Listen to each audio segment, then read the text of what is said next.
What's going on, everybody, and welcome back to another episode of Accidental Isolation. Yes, that's right, we are back. But wait, this is something special, okay? Instead of doing the typical format where I bring on a guest to tell a story about their life, right, where there's mental, emotional, physical isolation, today we're using this platform to promote our new workshop series, Depression, Lack of Expression. Yes, and the first workshop we have is Paint and Process at Be Social, February 23rd, 3 p.m. to 5 p.m. I'll see you there. The objective of this workshop is to create a dynamic, interactive workshop where participants explore their emotions through painting and reflect on the connection between colors, emotions, and mental health. This workshop, part of the Depression, Lack of Expression series, emphasizes art as a transformative tool for emotional processing while introducing color psychology as a framework for deeper self awareness and healing. And without further ado, we're going to introduce the moderator for the very first workshop of the Depression Lack of Expression workshop series, Dakotah. How are you doing? Yay! Woo! Look, we're going to add some sounds in there. Right. I'm good. I'm good. I'm happy to be here. Thank Yes, you for ma'am. having me. Oh, yeah. So Dakotah is, if you already don't know, is one of the best artists in the Charlotte, North Carolina area, right? She's going to be humble, but I will not, right? So I'm going to give Dakotah a space to speak about what she is and what she is in the art world here in Charlotte. Okay. Well, I do a little bit of everything. I used to do murals. I don't do them as much as I used to. I do paint.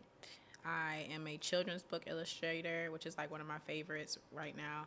I'm a digital collage artist. I don't know. I do digital collages. I do anything art related. I do tattoos. I mean, anything that is like art. I'm Knock it out. tiptoes down. I'm hands in the pot with it. I guess that's how you would say it. I don't know. I'm hands in the pot with it. But yes, I do a little bit of everything. I've been doing art in Charlotte professionally for about like 7 years now. Okay.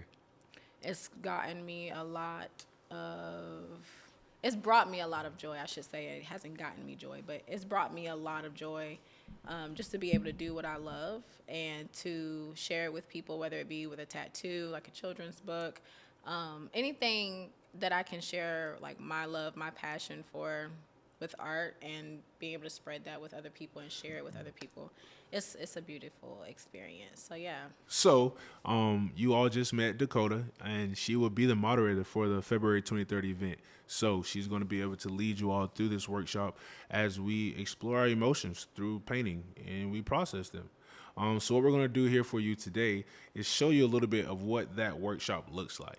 So during the workshop, we'll have different prompts and questions for you all to pick from in the middle of the table, and that will help guide you along your journey to painting that night. So what we're going to do is we're going to pick. We got 3, so we got 15, but today we're just going to choose out of 3 prompts for us to paint today. So Dakotah, I'll let you go first. I'll let you go ahead and pick whichever one you want. We got them balled up right here, so I'm mixing them up a little bit. I'm gonna mix them up. Cause not me looking like, okay, I think that's the one I want you snatched.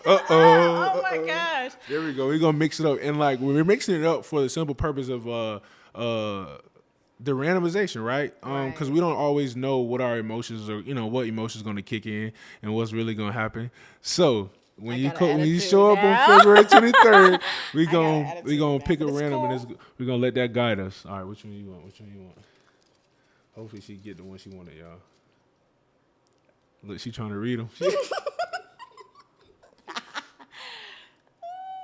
Which one she gonna get, y'all? See. Oh, this one's perfect. All right, good. Create a visual representation of how you feel when you're most yourself. There All we right, go. cool. So, all right, let's see which one I get, y'all. Let's see. Paint the most significant moment of your day as a color or image. All right. And while we paint, I'm going to be asking Dakotah a few questions about her art journey here through Charlotte and just throughout her life and how she uses it to process a lot of her emotions. Oh, yeah. So I'm going to let her get set up first before I start digging in with some questions. So Dakotah, if you could only use one color for the rest of your life, what would it be and why?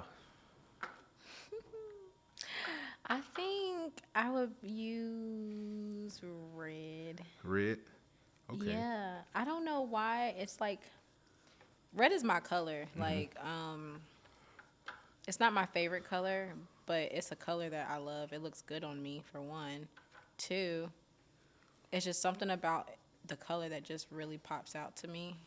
In all the art that I create, there's always a little bit of a Red in it. specific kind of red too. What shade of red would you be using? It is like a crimson red, Crimson. so it's kind of like Uh-oh. You Alabama fan? I'm actually not. I'm a Clemson fan. Uh-oh. I know. Don't say nothing now, cause I'll leave. No, I'm a Clemson fan though, so we locked in. We good. Yeah, we good. That's a first. I don't really meet that many Clemson fans. Well, you're in North Carolina. See, Well, I'm from South Carolina. We but all even in South, they be like, "You like Clemson? No, it's Alabama all day, baby." And I be like, first not of South all, Carolina. We either gonna be USC or Clemson. Most. Well, I mean, you got your one. we're just in Charlotte. Most people Okay, be saying yeah. Alabama over Clemson. Yeah. I do meet a lot of South Carolina fans though, but ain't no hate to Alabama. I like good football though, for real. So it don't even matter. But Clemson, but crimson red is like for the girls, they gonna know this. But the Big Apple red, when you get your nails done and stuff like that, that's okay. kind of what it looks like. It's like a really bright, vibrant red. Yes. It's very pretty. So But, now that's the only color you got the rest of your life. You good with that? yeah, Good. it looks good when you use it. So it's this color red. Oh, that color? Yeah. Dang, okay, that's dope. I want y'all to comment down below, like, what's your favorite color? And, like, if you only could choose one color the rest of your life, what would it be? What's the most fun project or artwork you've worked on with a client? So not nothing personal. This is something that you worked on for somebody. It was a paid gig in your professional world. What was the most fun project you ever had to work for? There's two. Okay, two. Okay, let's get it. So the children's book that I just finished, that one was like I always have fun doing children's books because it just allows me to be the most innocent and young-minded version of myself. Like I can really just let the creativity just no bounds on it. There's no limits. Yeah. So the children's book that I just worked on is called Brown Boy, You Are Everything. It looks good, not just because I did it, but it really is my favorite children's book that I've done. And I've done at least five or six, I can't remember. I think this one might be the fifth or the sixth one, but I've done a couple.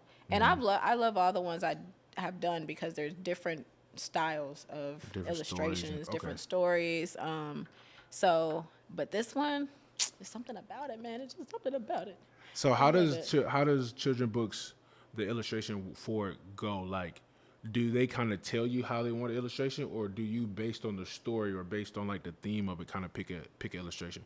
I think why I also love this one so much was because this was a dream that she just had on ice. Okay. So she had everything planned, like the words, she had the illustration, like the she fonts had and all that. everything down to the T, which made it a lot easier. And it's not to say that you have to come like that and whatever, but it made it a lot easier because I didn't have to think of every single thing, whereas all the other children's books, a lot of people don't know what they don't like or what they want. And sometimes as an artist, when you have such big like freedom of choice, it's hard to. It's hard. Down, it's really, really hard. She had the style that she was looking for, and granted, I told her like, I don't copy anybody's style. That's not my thing. Yeah. And she was very understanding of that. So that was too easy. And but you still get like a gist of it. Yeah, I'm like, so you want realism? Got you. Let's get to it. Let's get down to it.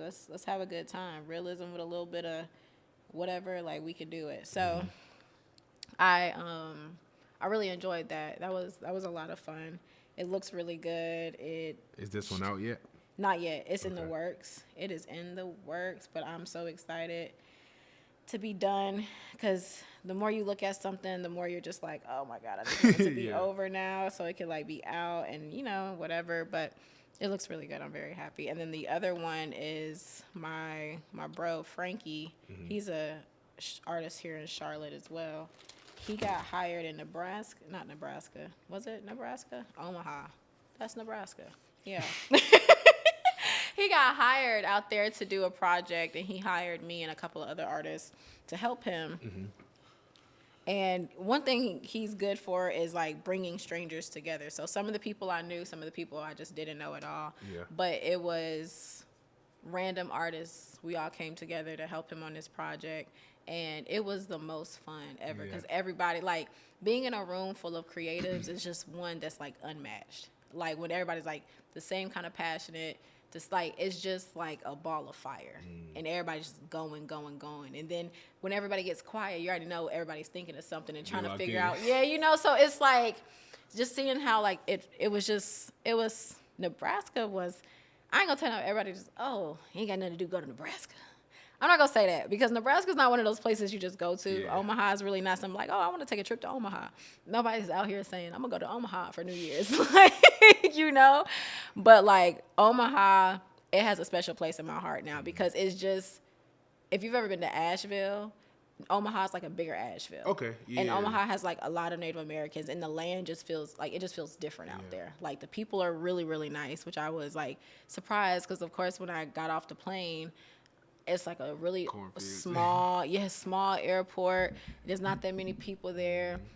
Nobody looked like me. You know, I'm like, they all looking at me crazy too because they looking at me like, who is this girl? Because I guess it's everybody know everybody. Everybody know everybody. It is not. I know who get off this plane. Right. Like I ain't never seen somebody that look like she don't look like she from here. Why is she dressed like that? Yeah. So I'm like, okay. And then when I got in the car, he wouldn't stop talking my head off. The man was talking my head off, and I was like, oh, these people are friendly. They're nice. So nice. And I was happy about that.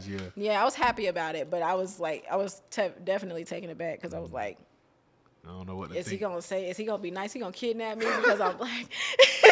Not kidnap you. Kidnap me.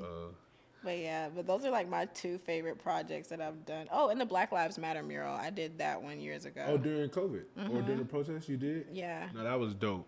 So you kind of mentioned how, when you got into this space full of creatives and full of artists, right? You guys were able, the energy in the room was so collaborative. It was so energetic.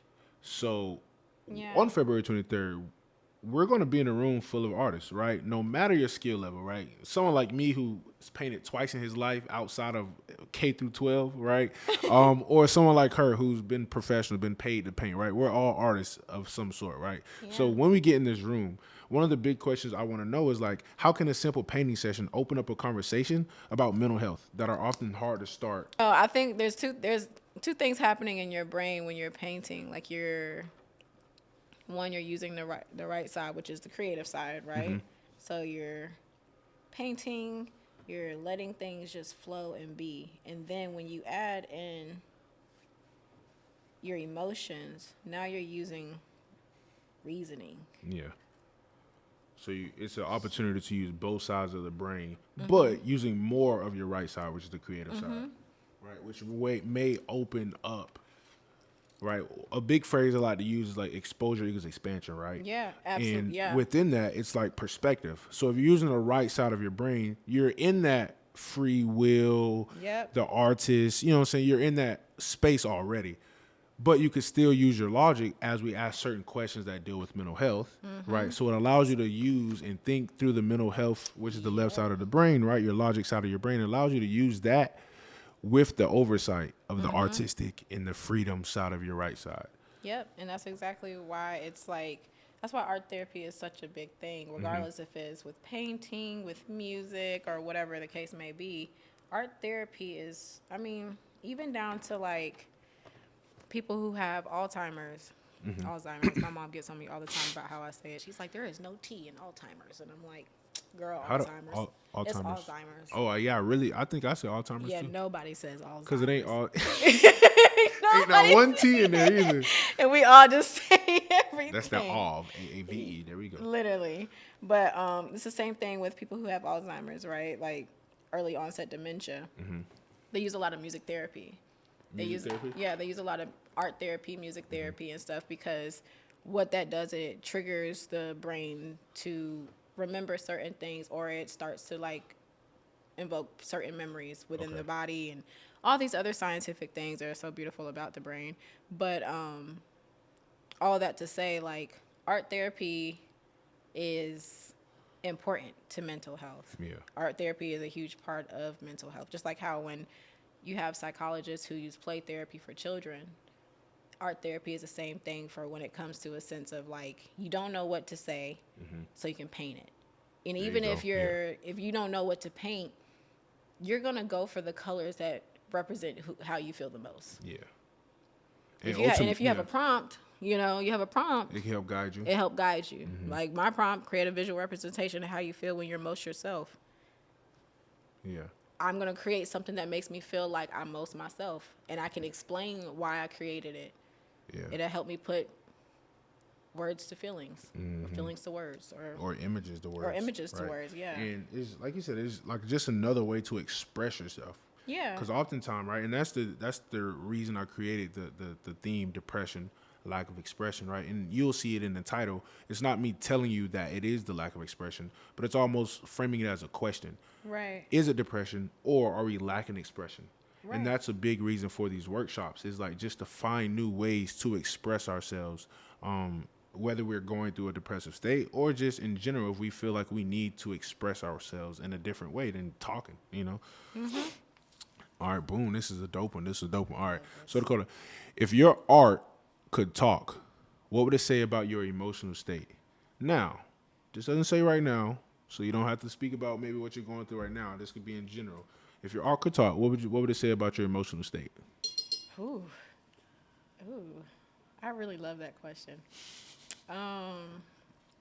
I think my art would be like, girl, what is going on? What is Like, going on? what's really up with you? Are you okay? No, I'm like, I feel like if anything, my art would depend on the series, right? Because I paint series. Okay. So I'm typically not the person that just does a standalone painting or whatever. Everything has to be a part of a collection. Okay. So for the first series, that one was called 7. 7 is a number of completion. It's in the Bible. And it also just represents new things happening, new things coming, and things of that nature. I don't know all the details, so for all my numerology people, please just know that is What? not my lane. Don't get on That's it. not my lane. But yeah, so that one's called 7, and that one I was really heavy. Okay. But I was heavy from the world. So there was a lot of beautiful things that came out of that series. A lot of nature was, because I'm very connected to nature. So there's a lot of nature. I was just heavy. That was also around the time of the Black Lives Matter mural. Okay, yeah. So the everything world in the was world, just really, really heavy. So there were so many good things happening in my life, but it felt weird to celebrate when it's like the world's going the on. whole world is in flame. Well, black people specifically were Yeah. like, whatever. So Should have been the whole world. You know what I'm saying? it should have been the whole world, but really But- we was the only ones feeling it. But it's No one's okay. fighting through it. Right. But yeah, so I think for that one, that my art would have said like, girl, we gonna get out of this. We gonna make it out. We gonna make it through. And then for my other series, it was called. This one was my absolute favorite, but it was called A Tale of Two Hearts. It was after the Queen of Hearts from Alice in Wonderland. And I feel like my art would have said during that time, like, bitch, we gotta let this nigga go. And so it was you was going through some like relationship stuff at the time. Okay, okay. Yeah, it was. And granted, I'm very big on being gracefully radical. So Explain that. gracefully radical to me just means that you can be radical in your face, like, but I could just be like, hey. You know what I'm saying? Like, I don't have to be yelling in your face. I don't have to raise my voice. I don't have to, I don't have to do all the things. Like, I can be very much so radical. I could be very much so be all of this, but I don't have to raise my voice. Don't have to yell. I don't have to scream. yell. I don't have to throw the heartbreak in your face, because even though heartbreak hurts, it's also beautiful. Yeah, because It's a a lesson pruning through process. everything. Yeah. So, and trust me, that shit was ugly. It was like the breakup was ugly, or the process of getting just over. the process. Okay. I was a completely different person. So I feel like for sure, it was I feel like my art was like, girl, Yeah. when we gon' you ready to leave yet? You done? Can we go home now? Are you over it yet? Are you over it yet? No, we still got some time. Okay, I guess so. We gonna thug out with I you. guess we gonna thug it out. I can't go nowhere, so I mean, hey, I'm here with you. I'm here with you. Hey, I'm At going least we off got what you some did. good art out of it. Good art out of I it. got Nah, some that's- good art out of it. And then my last one was it was an ode to my childhood because I'm from the east side of Charlotte. Shout out to the east side. Uh-oh. But She is not gang affiliated, y'all. I'm just playing. no, that was just the ease for Just the the east east side. side, just I'm the so east sorry. But that one was called A Tale to the East. No, what was it called? I think it was. No, I think it was A Love Letter to the East or From the East. I can't remember exactly what the name of it was. Look at me. Shame on me. Spent all that time and money getting that show together. But I think that one would, I think my art would have been like, hey, we made it. Uh-huh. Yeah, because I feel like in order for you to heal, you kind of got to, not even kind of, you got to go back to your childhood Yeah. and figure out where some of these wounds come from. And healing is a journey. It's not a destination. Mm-hmm. You're never going to get to, if healing was a promised land, you're never going to get to the promised land. Okay, yeah. You're never going to get there. You're going to always be in the journey of getting there, you know? Mm-hmm. So I feel like that definitely would have been like, hey, we finally made it. Like, made it That out workshop. of the trenches. That, like, my last series for the Ode to My Childhood, we definitely made it through the fire, made it through the trials, the tribulations. Because, you know, how they be like, God got me on his trials and tribulations planet. For this year? Oh, yeah. Boy, when I say I was on the trials and tribulations plan package, Yeah, I was he had grandfathered in, it felt like. Every year. Every year. I Never said, get a break. dang, what am I doing? And it was really just like myself because I knew better. I just was afraid to do better, realistically. But yeah, so once we actually made it out of the chaos and the BS, it was smooth sailing. And like I said, my last one was, it felt better. I felt better. There's a lot of pictures from my childhood, just using those pictures as like a means of, Like collage type? Was not that even like collage. They were just like, it's my first time doing self-portraits for real too. Okay, yeah. So that was like an experiment. Everything that I've ever painted has always been something I've painted for the first time. Okay, so it was like, I've never done portraits. I've always hated it, but you know, here we are. Let's try it. Let's see how it works. And it looked good. Did it? Using my imagination combined with like my favorite childhood things. Like I really, really, really used to love Homie the Clown growing up. Yeah, that was just an ode to my childhood, ode to the East Side. From the East with Love. From the East. That's what Yes, that's what it was called. So, like, is there a place that we can go now to this day and, like, find your artwork? No, Oh, man. not really. Y'all heard that here. So, like, the next event, the next show is, like, either be there or be square because Yeah. you're not getting it back. I don't know. Who knows? Do you plan on painting on the 23rd or you just going to chill? You just going to moderate? You going to moderate? I'm gonna moderate. You going to, all right, cool. So, I y'all might not going to pick get up no sneak something. peek. I might paint something. It just depends on Just how depends I'm on feeling. I got you. In your professional opinion, Okay. why do people struggle emotionally? And how can art help break that barrier? Ooh. I think people struggle emotionally just because of trauma.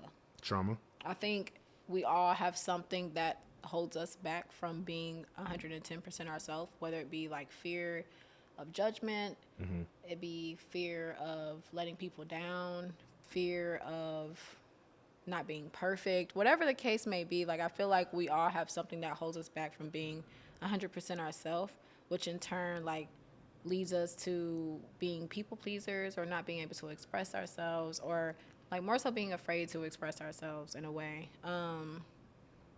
But I think that's really what it boils down to, is just that lack of knowledge of where it's coming from. Because once you actually accept who you are in its totality, you accept yourself for all your flaws, like wholeheartedly, for real, you expressing yourself in a healthy way, I should say, because it's easy to lash out. Yeah. But expressing yourself in a healthy way, articulating yourself in a healthy way, it comes easier because it's like you understand now, like, Yeah. just because I tell this person that something hurt my feelings, or just because I tell this person whatever, doesn't mean that they're going to abandon me, doesn't mean that they're going to hate me, doesn't mean that they're going to never talk to me again, whatever the case may be. Like, it just simply doesn't mean that. It just means I said what I said because of how it made me feel, and now this person is going to either receive it or they're not. And that's not up to you to And that's decide. not up to you to Yeah. decide. So I think that's why people struggle. Yeah, and even I felt like there was a point in my life where, when I was going through therapy, and my therapist had to bring me to reality, basically telling me that, like, I'm thinking I'm doing people a disservice because I'm like a perfectionist and I want to protect people's feelings.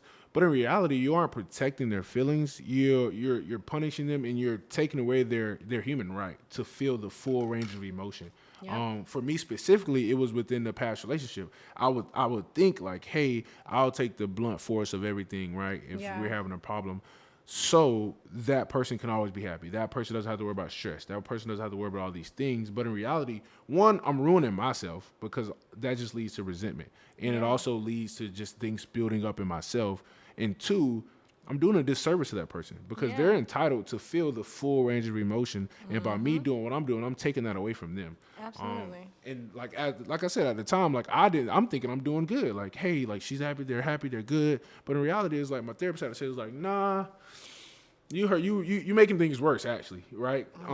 Because I'm thinking if I withhold this information, or if I don't share how I'm feeling, they'll be all right. But in reality, it's like you just said, like, share what on your mind, or share whatever you're going through, or speak through things emotionally, like deal with those things, and allow that person to deal with them how they deal with them. And if Yeah. that's something, like you said, that we don't align, or is that something that we don't agree on, or whatever the case may be, that's just what it is. Yep. But you have to allow You that have to person allow to that make person that to feel choice. it, yeah. Exactly. And that, yeah, Definitely so that do. was something I remember because I was telling her, like, I'm thinking I'm doing a good thing. Like, yeah, I would do this, I would do that. And it's like, oh, okay. So reality, She's like, yeah. you the problem. So I was just like, And not you're the problem. That's nah. really how it is, though. And you gotta love a therapist who straight up tell you, like, nah, you're the problem. Yeah. And thankfully it wasn't like I'm the problem, you know what But I mean? yeah, But I mean, I'm not helping nothing. I was gonna say we're all the problem in some way. You're right. Look at You that. know? Look at that. That's And you also need accountability. friends that's gonna hold you accountable. 'Cause look at Yeah, that. because sometimes you don't even know. A lot of times, yeah. You know, sometimes you don't even realize what you got going on and what you're doing. You just know, like, hey, this is where I'm at with it. Oh boy, this right here. So what's one thing you wish people understood more about expressive therapy and its ability to heal? That's a good one too. Therapy only works if you do. Bingo. All right, before we keep going, this is my favorite part right here. I'm the mental health guy. None of my friends are really mental health guys, right? So even my brothers and my families, they're like, mental, what I'm saying, therapy don't work, none of this work. Here's my favorite phrase to say, or here's my favorite response when someone tells me therapy doesn't work. I agree. I say, you are right. Therapy does not work. You work, right? And that's what this platform is for, right? Giving you the tools. So for when you are ready to do the work, right? Because no one can do it for you. But when you're ready to do the work, you got some tools in your toolbox to get started. But therapy does not work. You work. Just remember that. I'm sorry. Now go ahead. You repeat the question again. You remember it. I just had to get that out. Yeah, no, I mean, therapy doesn't work unless you do. So you can sit up here and be like, oh, yeah, my therapist, she don't say nothing. Now, granted, I am a firm believer in if I'm really big when I tell people that are looking for therapists, I'm like, hey, listen, if you and your therapist ain't seeing eye to eye, baby, you got to get up out of there. Because it's equivalent to being in a toxic relationship, So in my opinion, at least. how do you feel? So what do you mean by seeing eye to eye, right? Because a lot of people, and even just through my walk, right, I've had one-on-one sessions with people, and I've just even have conversations with people, really do lack accountability. They lack self-awareness. So what does not getting along with your therapist look like? Because if you go to a therapist, they calling you out. They're calling you out, absolutely. But if you're talking and they're simply not listening, then you don't need to be there. Okay. Yeah. If you're talking and they are, example, I had a therapist back in college, and my original therapist, she was actually in grad school, so she was getting her clinical hours. So when her time was up, she had to leave. She had to bounce. She had to go back to New York. I was sick as I was so sick. I was so upset. And granted, it was virtual, but it was over. So Yeah, she didn't have to do it no more. yeah, she was done, so she had to keep it pushing. So she found me another therapist at UNCC, and this therapist, she was black. So I automatically assumed because she was black, she was gonna understand me. Absolutely not. Oh wow, we did. But yeah, she didn't understand me, not even a little bit. And I was talking to her about the things that were going on in the world and stuff like that. And she asked me, how are you feeling? And I told her, like, I'm heavy today. This is what I got going on. This is how I'm feeling, da da da. And she basically kept calling me suicidal. Okay. And I'm like, I just told you how I feel the other day. yeah. And I was like, I'm not. And she kept saying, like, she kept reiterating.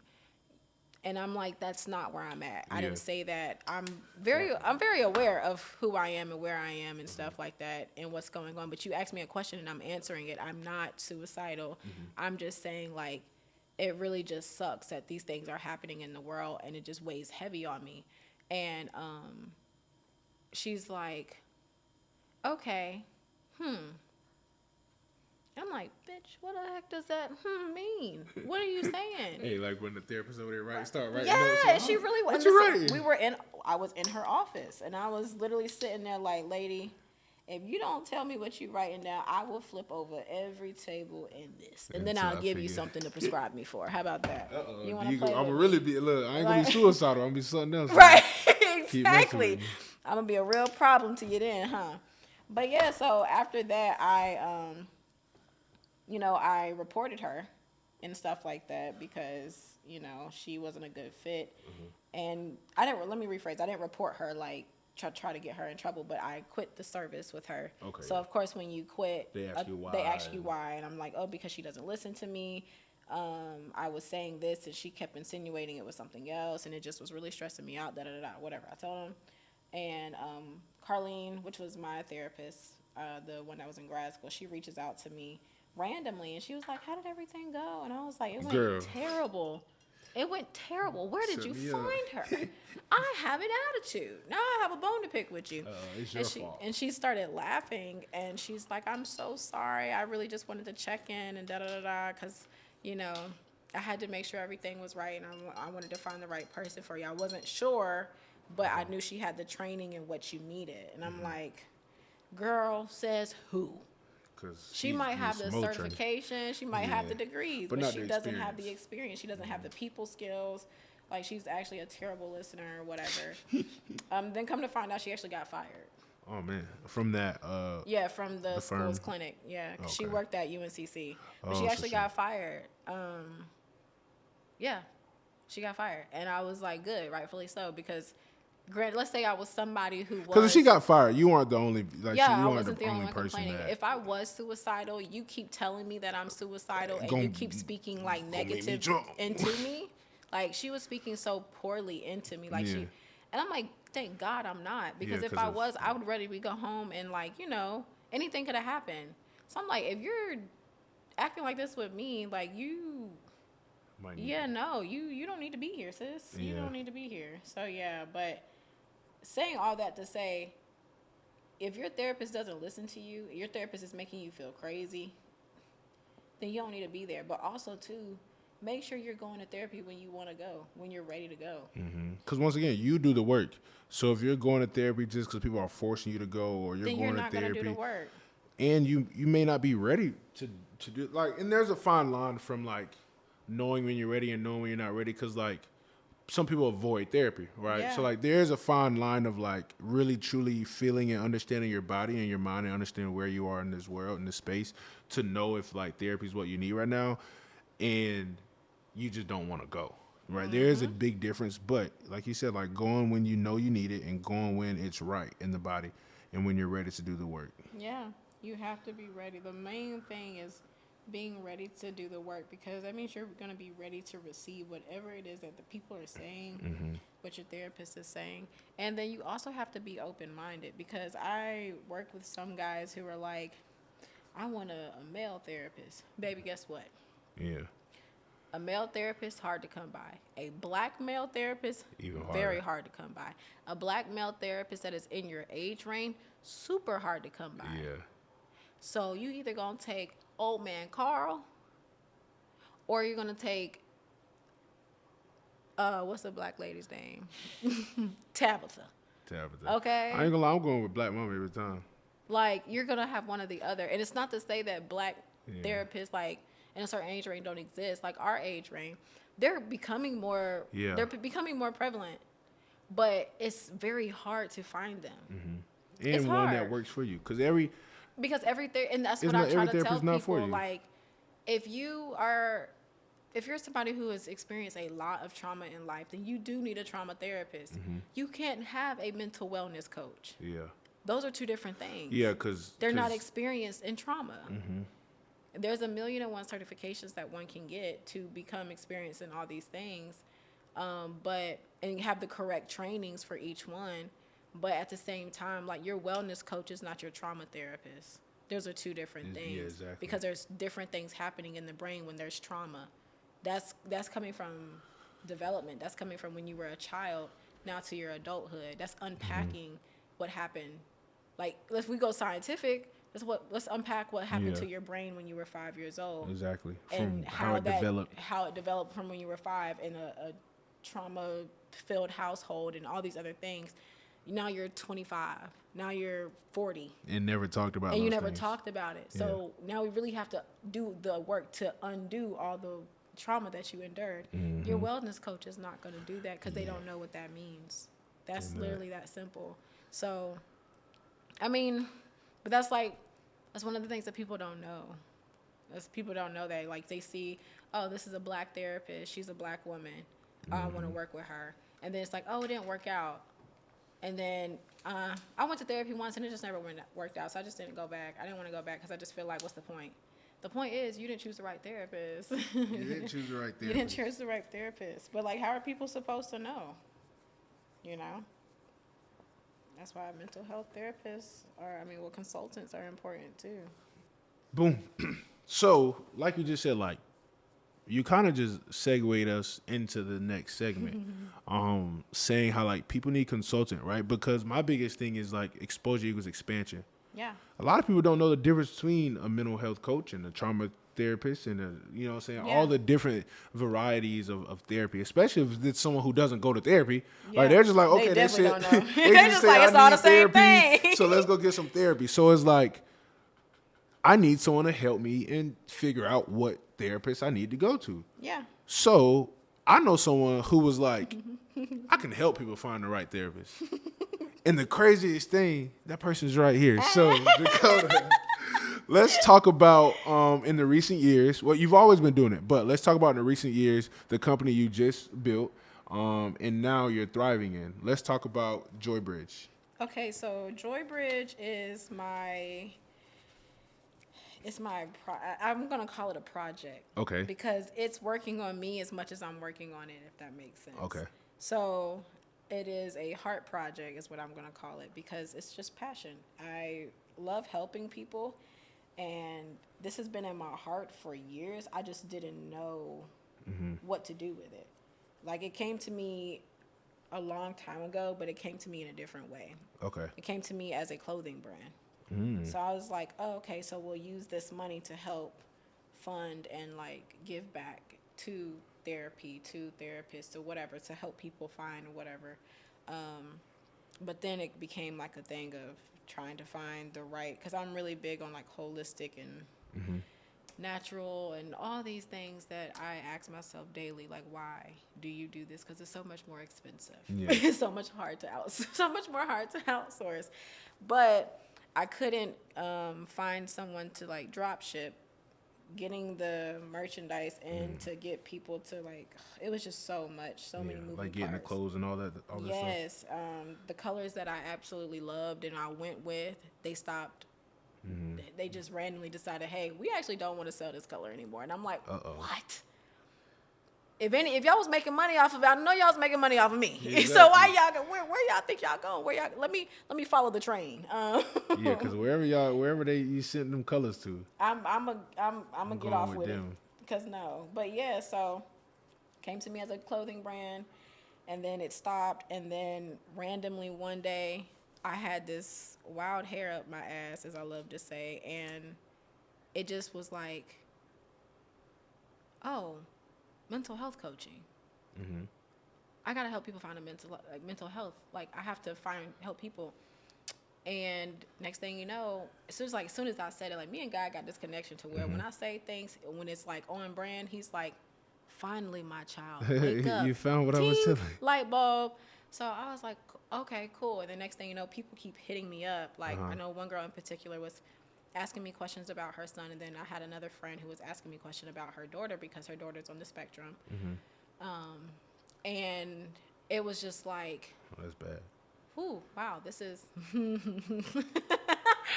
sorry. Y'all see how she do me?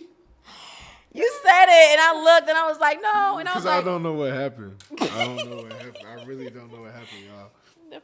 the first word looks really good though. I don't know what happened, y'all. The first word looks great. I'm very proud of you. It looks great.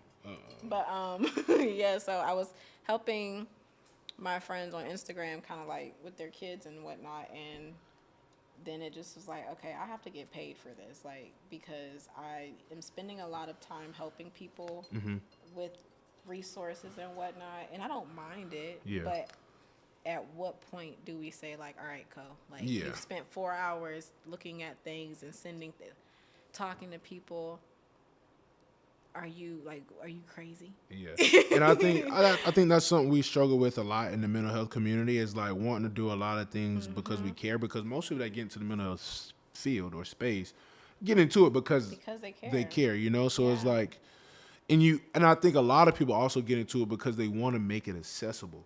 Yeah. And there's nothing more accessible than free, right? Which Right. actually, if you learn, I'll charge $1 before I charge $0 because you need some type of accountability to show up. Because anyway, Absolutely. but we want to make things I more agree. accessible, and it's hard for us to understand our worth and know our worth. It's Yeah. like, hey, if we spend, like you said, 4 hours doing this time, I need Right. I And need because I something love from it, I don't even realize that You don't I'm even over think here about it. spending this much time. And time is money. I'm like, oh crap, it's been how many hours? Yeah. I gotta get up, I gotta eat, I gotta do this, like, so that's how that part started. So then it turned into I teach.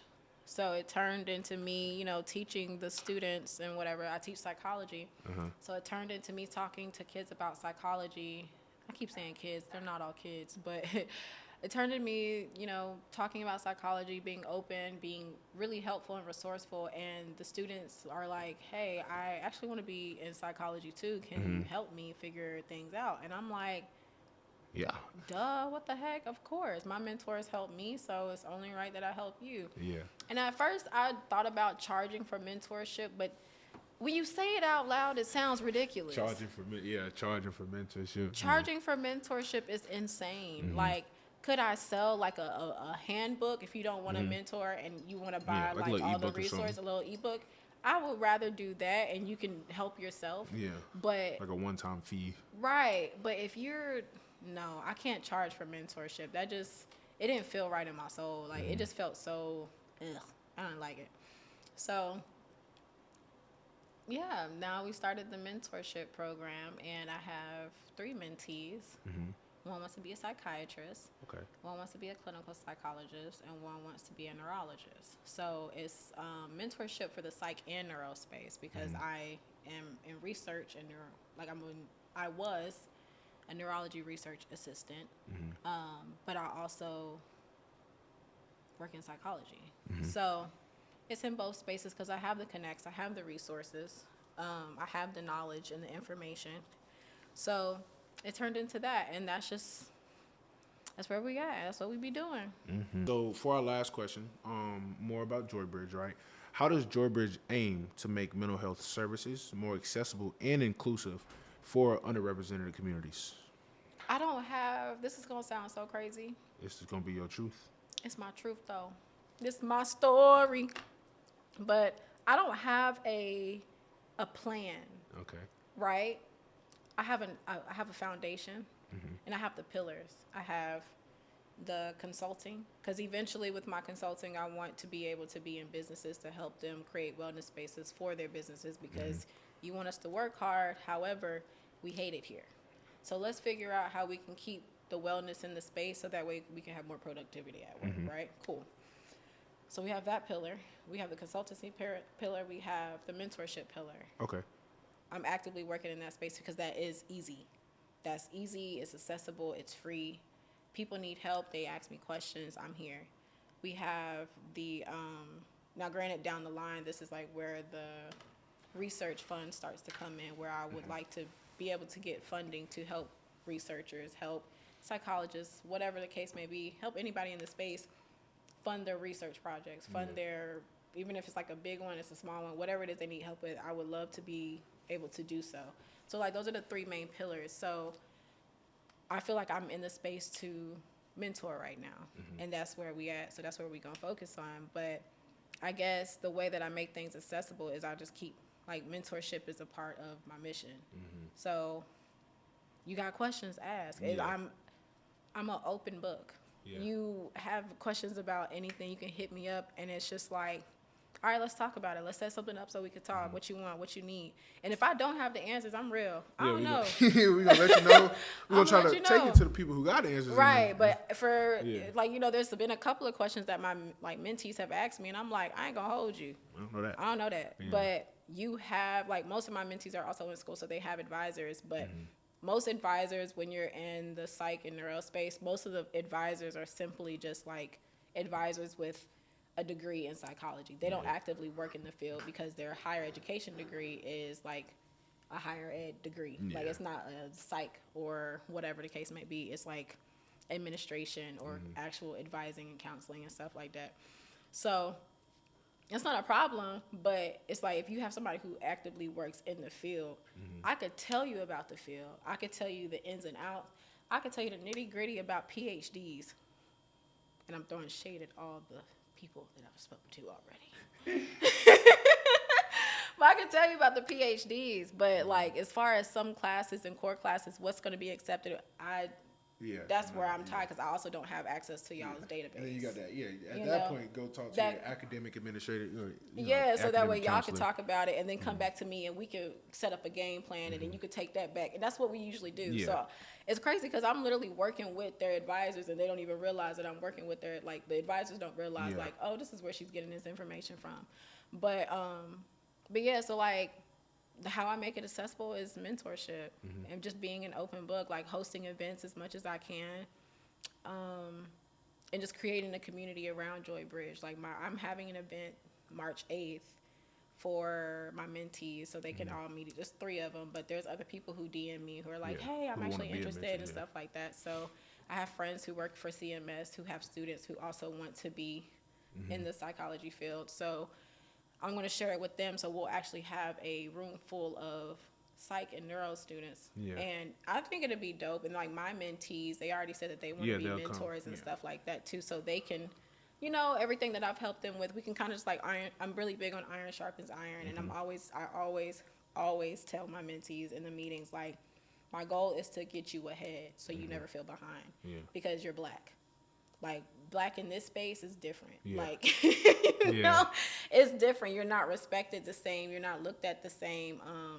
And like, you're going to always be overlooked. So what they can't overlook is your paperwork. Yeah. So it's not terrible, but it's a thing of like, you really got to put in the work. You really got to show, I know exactly what I'm talking about.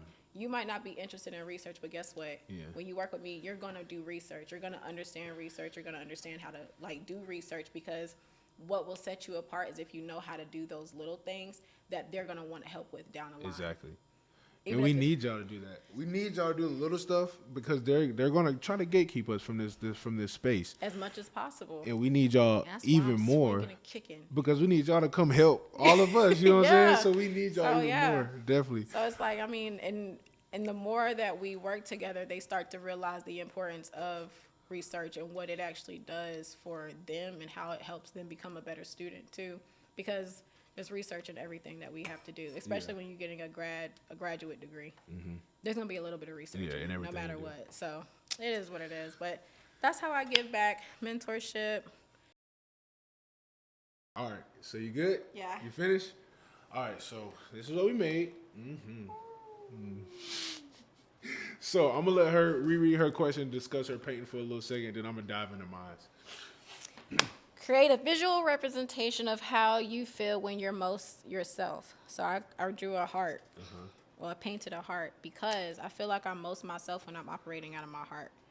What I mean by that is just like when I'm being true to myself, when I am like completely centered and yeah, when I'm like centered in myself and I'm centered in my heart. I don't really know if I explained that, but like if you get it, you get it, low Yeah. key. I don't really know how else to explain Hey, it. Like hey, that's when it. I'm moving and operating out of my heart space, like that's when I feel most like myself. I always call myself a body of love. So Yeah. it's like this is a legit body Representation. of love. But yeah. And you said it even earlier in the episode as well. And if you didn't say it, you embody it because like art is up for interpretation. Yeah. So like if you didn't explain it right, I mean you explained it how you felt it, how you drew it, and it's Yeah. up for them to kind of get it. All right. So my question was paint the most significant moment of your day as a color or image. So. Right, so this is our logo. This is the painting process logo. Sound like no, don't judge me. Don't judge me. So It like, looked good, man. It looks I started with good. painting, it was too big. So then when I got the process, I just messed it all up.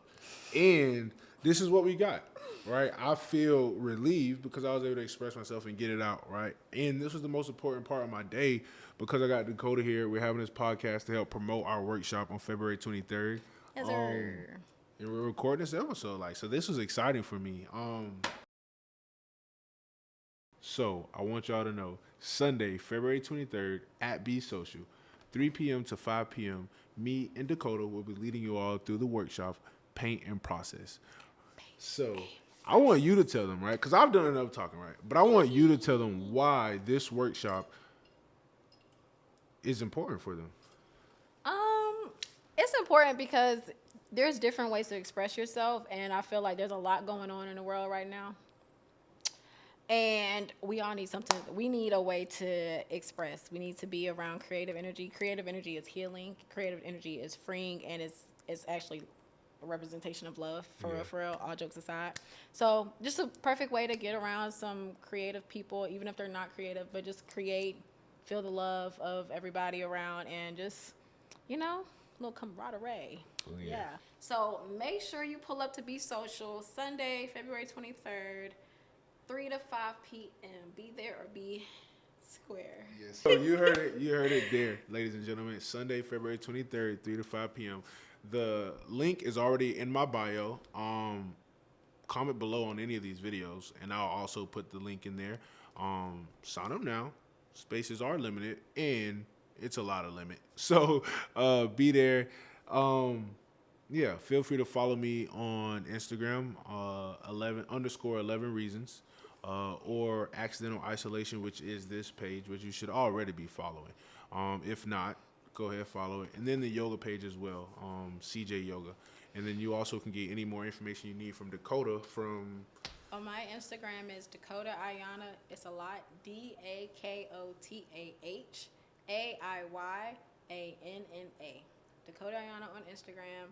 And yeah, follow me. Yes, That's all I got for ma'am. you. All right.